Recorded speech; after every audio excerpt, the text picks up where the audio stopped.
Hola mis queridos amigos, estamos ahora en la segunda parte de la charla que les dimos sobre cómo pasamos de banana república a narco país. Señalemos que tres son los elementos fundamentales de este proceso: el narcotráfico, la guerra y la crisis económica. En el narcotráfico, lo más importante ha sido el aparecimiento de carteles ecuatorianos, el precio de la cocaína, la existencia en Ecuador de carteles colombianos, carteles mexicanos, carteles albaneses y el desarrollo de un modelo de tráfico fundamentalmente por el mar. El Ecuador se convierte en el narcotraficante marino más importante del mundo, no solamente porque utiliza las embarcaciones bananeras, que son las que llevan la mayor cantidad de drogas a Europa, sino que además desarrolla el uso de lanchas rápidas y mini submarinos. En el caso de la guerra, que nosotros vivimos, que como ya saben ustedes, se trata de un conflicto interno armado, es decir, de una guerra civil. Como les decíamos, es una guerra civil porque el ejército de Ecuador ya no tiene como misión fundamental proteger las fronteras del país y al país de agresores extranjeros o externos, sino que pasa a intervenir dentro del país junto con la policía para tratar de disuadir o vencer a las pandillas narcotraficantes que en el Ecuador hacen de las suyas. En esta guerra interna ya no intervienen solamente los policías y el ejército, también aparecen la CIA, la DEA, el FBI, el Departamento de Estado, el Departamento de Justicia, el Pentágono, es decir, aparece Estados Unidos. Y Estados Unidos hace una intervención dentro de Ecuador, y a esta intervención ahora se le suma también Europol, la Policía Europea y otras más, lo que hace que esta guerra interna que libra Ecuador tenga un sinnúmero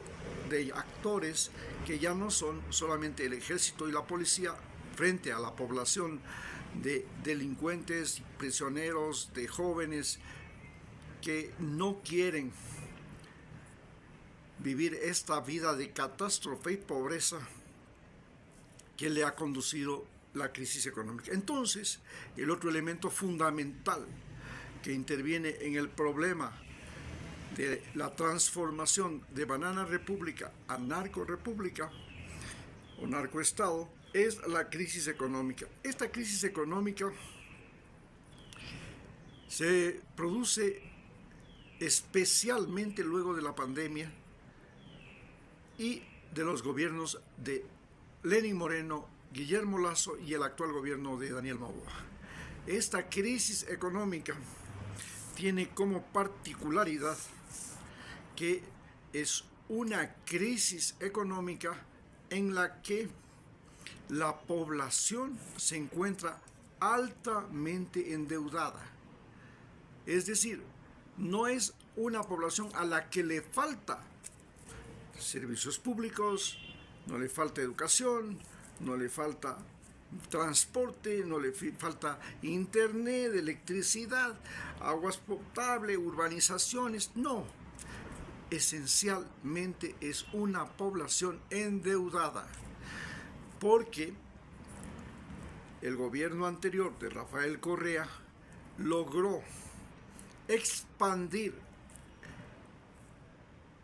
el espacio físico productivo en Ecuador mediante la creación de carreteras, puentes,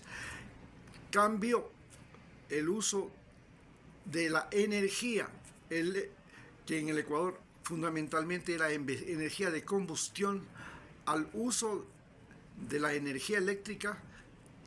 mediante la creación de numerosas centrales hidroeléctricas, convirtiendo al país en un país altamente electrificado, con electrificación hasta en el último rincón de las montañas y las selvas de este país. Además, simultáneamente a Ecuador le llegó la comunicación satelital, el internet y el celular, que revolucionaron todas las formas de relación social y humana en el Ecuador. Esto ha creado como consecuencia una población que tiene una verdadera brecha generacional. La generación de los abuelos y los padres, que era una generación desvinculada a las computadoras, al internet, a la telefonía celular, a la televisión satelital, ahora se encuentra frente a una generación que no puede vivir, que no puede moverse, que no puede existir sin el celular. Y el celular significa al mismo tiempo tener dinero para pagar la tarjeta del celular, dinero para pagar la conexión de internet, dinero para comunicarse. Y esto convirtió a la población ecuatoriana en una población endeudada por el agua potable que recibe, por la electricidad que recibe, por el transporte que tiene que utilizar, por el celular que tiene que usar, por el internet que tiene que usar y además por los impuestos que se le graban, como el caso del actual impuesto del IVA, que es un impuesto que se ha aumentado para específicamente financiar esta guerra al narcotráfico, en la que Ecuador está en la necesidad de contratar más policías, contratar más y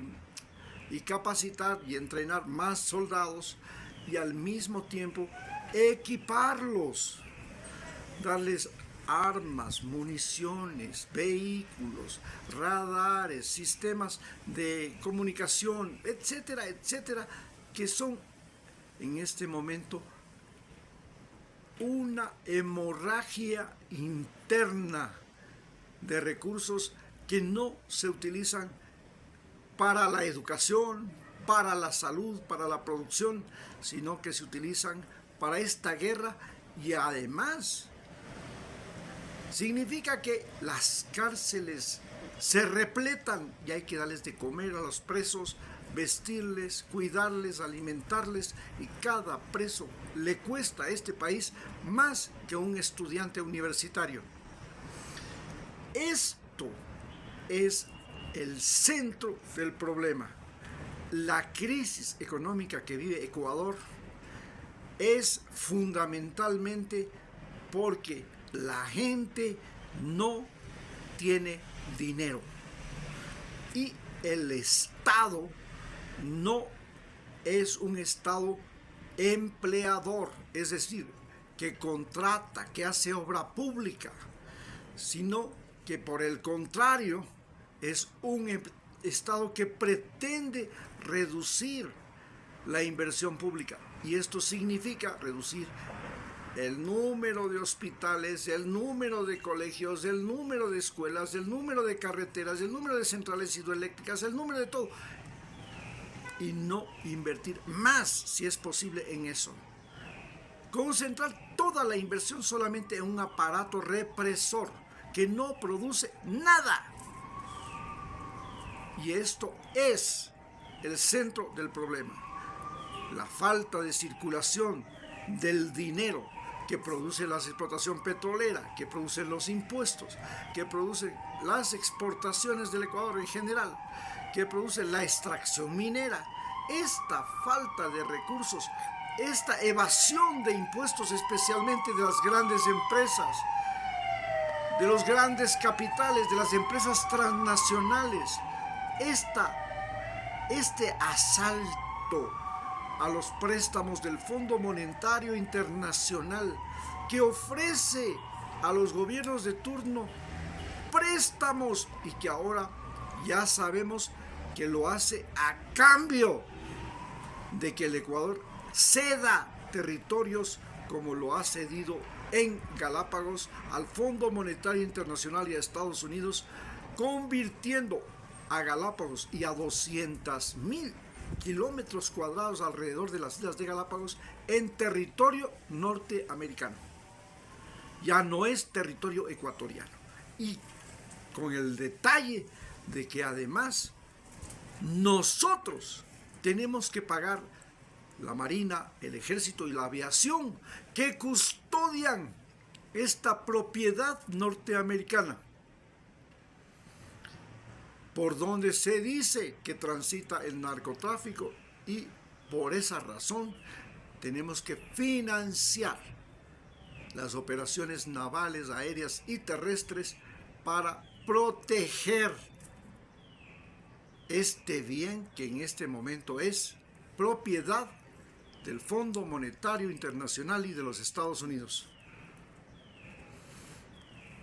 Estamos frente a una situación en la que tenemos que entender por qué en América Latina existe este odio y este resentimiento contra Estados Unidos. Y este odio y este resentimiento contra Estados Unidos se debe fundamentalmente a que la compañía United Fruit primero y luego las compañías petroleras como la Texaco se lograron apropiar de miles de hectáreas de tierras en América Latina y pusieron gobernantes a órdenes de estas transnacionales. Y estos gobernantes, a más de que no les cobraban impuestos, de que les regalaban de cada 5 barriles de petróleo, solo uno pagaba impuestos era lo que ganaba Ecuador, y los 4 barriles de petróleo eran ganancia de las compañías petroleras. Y de cada caja de petróleo, de banano, la compañía United Fruit no quería pagar ni un centavo, y además pagaba malos y muy malos salarios, razón por la cual en toda América Latina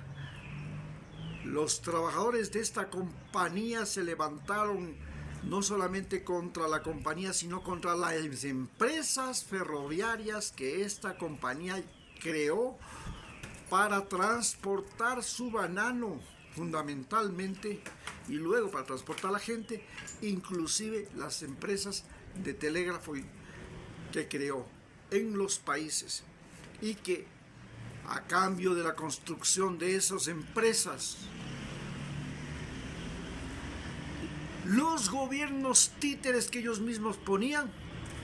les regalaban enormes cantidades de tierra que ni siquiera las sembraban, las tenían ahí como propiedad privada. Cuando los países comenzaron a pensar en que había que quitarle a la United Fruit y redistribuir esa tierra entre los campesinos hambrientos y sin tierra, como sucedió en Cuba, como sucedió en Guatemala, se les llamó a esos gobiernos comunistas, y Estados Unidos invadió países como Nicaragua, Guatemala, Cuba, e inclusive organizó guerras internas como la de Colombia para poder liberar a Panamá y en ese país conseguir la construcción del canal de Panamá y someterlo al capricho de los Estados Unidos. Cosa similar se hizo en Guatemala, cosa similar se hizo en Honduras, en El Salvador, en Costa Rica. Esta es la razón por la que en América Latina existe el terrible resentimiento contra Estados Unidos, porque Estados Unidos puso y quiere y pretende seguir poniendo gobiernos que le permitan mantener una población en la pobreza, en la tragedia, en la enfermedad. Y esta población es hoy día la mano de obra barata que invade Estados Unidos, y al igual que lo que sucedió con el Imperio Romano, cuando los godos comenzaron la invasión de Roma, primero como esclavos, luego como trabajadores y finalmente como soldados hasta destruir al Imperio Romano. Algo similar se está produciendo en América cuando los latinoamericanos escapamos de nuestros propios países donde ya no podemos vivir nosotros, porque los que pueden vivir y disfrutar son los norteamericanos, como estamos viendo que pasa en Galápagos. Nosotros nos vemos obligados a invadir Estados Unidos y lo hacemos a sabiendas de que llegará el día en que los latinoamericanos seremos la mayor fuerza electoral de ese país y pondremos el presidente de los Estados Unidos. Muchas gracias.